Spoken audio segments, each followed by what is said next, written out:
have just finished up our lovely brunch here at CRATE CAFÈ, and somehow I managed to pick out the owner mingling amongst the crowd, Maree, and she's decided to sit down and have a little chat to us. So Maree. Hey, how you going? Good. How long have you been in Bali for? I've been in Bali for a really long time, but I've had CRATE we're going on to 10 years in April. Cool. And it's just been phenomenal. Who would have thought 10 years ago we had a hole in the wall? And now... Had no idea what I was doing.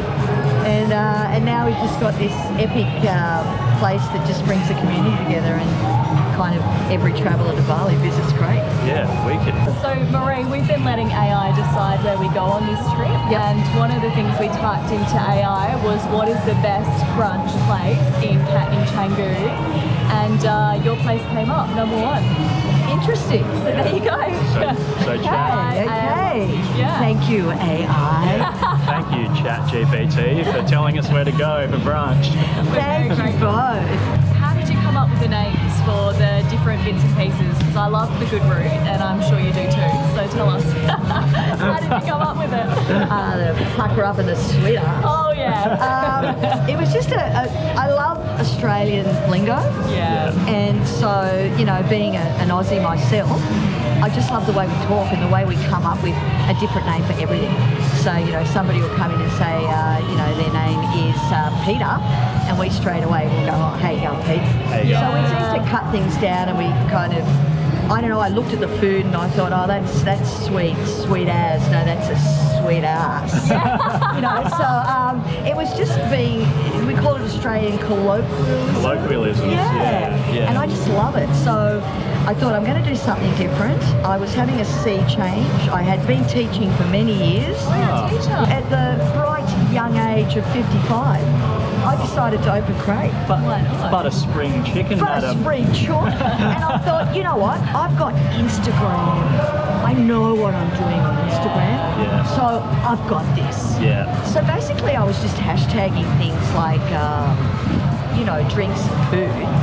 I'd hashtag, you know, coloured smoothie. And it'd have 6 million of them. Yeah. So I just looked through and find some funky pics, and then thought, okay, how do I make this smoothie into a CRATE smoothie? Yeah. So that's where I used my little teaching skills, because when you're with children, you've always got to innovate. You've got to come up with ideas all the time, right? So I just thought, okay, I got this again. Yeah. Just gonna And I'm just going to wing it and see what happens. And Canggu was relatively really quiet 10 years ago. Yeah, it was kind of deus.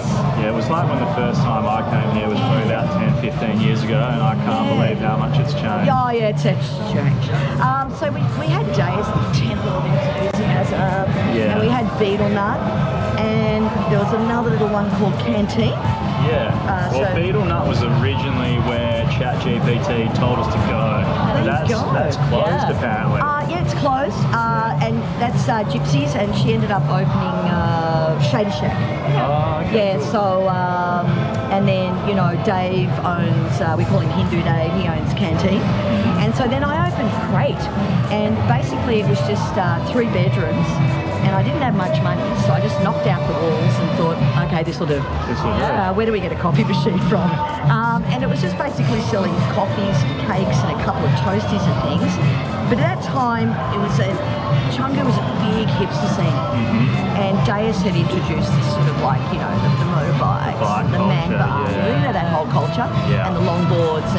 And so we just sort of slotted into that. I didn't set it out to be that way. Yeah. You just kind of found yourself in that sort of culture. Bloggers found me. Yeah. So basically, in those days, 10 years ago, there wasn't influencers. Yeah. There was bloggers, and if they came in and they blogged your cafe, you didn't know who they were. Yeah. So we had some serious big ones coming. Yeah, wow. And they kind of put us up on their blogs, and it's like, oh my God. They weren't the ones that would say, we're coming, we want a freebie. No, The bloggers were serious. Yeah, they would come in and write about the food. Oh, and absolutely. Like make very in tune comments about what they're eating. Yeah, they were hardcore. So we had some really cool ones coming. I don't know, it was the Talene Gabriel, the Andy, like there was some big, but we didn't know who they were. Yeah. So they kind of gave you the food. Yeah, they gave us a platform. And that sort of started driving and then my kids were living here then. And they were pretty big on the Insta thing, so they kind of taught me how to put the photo up, do this. Taught you how to get the hashtags, how to get the algorithm pumping for you. Yeah, so they kind of did that, and they bring all their friends in. So it was kind of, that side, it was a bit easy for me, because every morning, all my kids, all their friends would come to CRATE, and I didn't know if it was going to be a breakfast, lunch or dinner. It was the community that decided it was going to be breakfast, brunch. Yeah, so I thought, okay, I don't need to open the place. This is what the people want. Let's do it. So we just we close at 4. We open at 6 a.m. every day, and we don't have any days off except for one day of the year where Bali shuts down. It's called Yippee. Yeah. It's a new year, and we close for 24 hours. Okay. But yeah, and sort of, I suppose the motto of CRATE's really been, it might sound a bit cliche, but it's really, love what you do and do what you love. Because I've been pacing that floor for 10 years. Yeah, well, that's what caught my attention was when you were pacing back and forth through the queues, and I was like, Peter goes, I'm sure that's the owner. I have had a few people where I go up to them, take the plate, and I go, say, are you guys finished? And they look at me and they go, like they don't know who I am. Yeah. And they get a bit weirded out, and they go, like, who's this kind of weird woman coming up to take our plate? Is she hungry? Like, what's going on? What's she doing? Is she coming to seek out my food? Yeah, what's she doing? So that side of it's kind of funny, and we've got a lot of funny stories. We don't make it, it's just simple. It's that KISS principle, keep it simple. And it's like you're coming to CRATE, if you're expecting something like a restaurant or, it's not. Yeah, if you're expecting something like over glam, not the right vibe. No, just comes out, you pay, eat it, enjoy the music, have a laugh, take a photo, see ya, bye. Yeah, exactly. Yeah, it's like you're in out, like brunch place, like. And because everyone's here on holidays, right? Yeah. So we have to make it fun. Yeah, of course. Yeah. So on the weekends put a DJ on, and then during the week we're just hamming it up a lot with the boys. Yeah. Because it's pretty hot at the moment, and we all work long hours, so we have to ham it up a lot. Yeah. Just to get through the day. Yeah, you got to get the motivation. You got to keep the motivation up and about. Absolutely. But there's been a definite change in demographic of people here. So I don't know where the hipsters have gone, but they're not in Canggu anymore. The hipsters have gone up to what's it, Medwi? Medewi. Medewi. They might have gone to Ulu. It's been an amazing fun ride, and where to from here? The contract here finishes in 3 years. Yeah. Do we stop CRATE in 3 years and just say, it was great for 13 years, or do we keep going? Yeah. What am I going to do? I guess that depends, like, where you feel like, 3 years down the track, where you feel like you want to go. Like, there's always another evolution, especially in like entrepreneurial stories. Absolutely, and there's so many entrepreneurs here. It's crazy. Yeah, it's become a bubble for entrepreneurs. Well, look, it's the island of manifestation. Yeah. We love a bit of manifestation. Yeah. Look, if you can't make it in Bali, I don't think you can make it anywhere. Yeah, true. Right? It's just, this place is phenomenal for just sort of coming here and waking up one morning and thinking, I think I want a shop. So you just go and rent one. And you go, I might sell some coffee and cakes. So you go and do that. So it's a great place to manifest your dreams. Yeah. Well, I definitely manifested it this morning, waking up going like, I want a wicked smoothie this morning, and I've ended up here at CRATE. And we met you. Yeah, it's Bali. It's Bali. Bali in a nutshell. Manifested that. We manifest. I mean, there's been a lot of Instagram stuff. Well, not Instagram, more the real stuff about kind of negative things to do with Bali at the moment. It's been getting a bit of a pounding. Bit of a pounding. But actually, that's just in certain areas. Yeah. You can still find the tranquility, you can still find the rice fields, you can find here whatever you want. It's true. Even really fast laundry. Yeah? Yeah. Drop your laundry off in the morning and go back at midday and pick it up. Pick it up. Like, hello?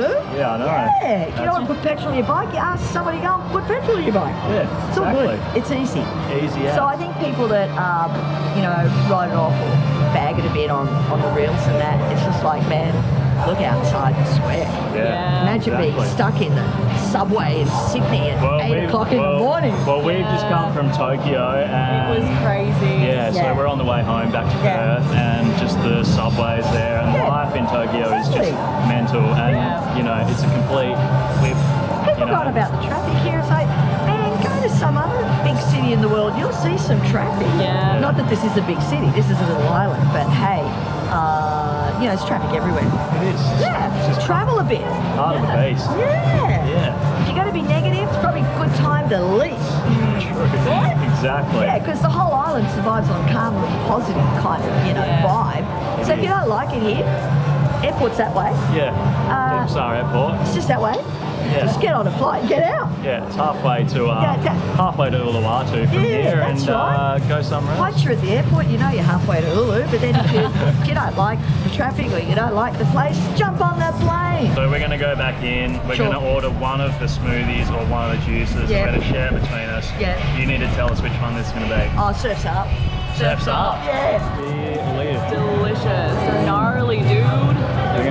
So gnarly, man. We're going to shred so hard. I'll be Shred so sipping on hard. these this afternoon. Thanks, Maree. We're going to go and shred now. See ya.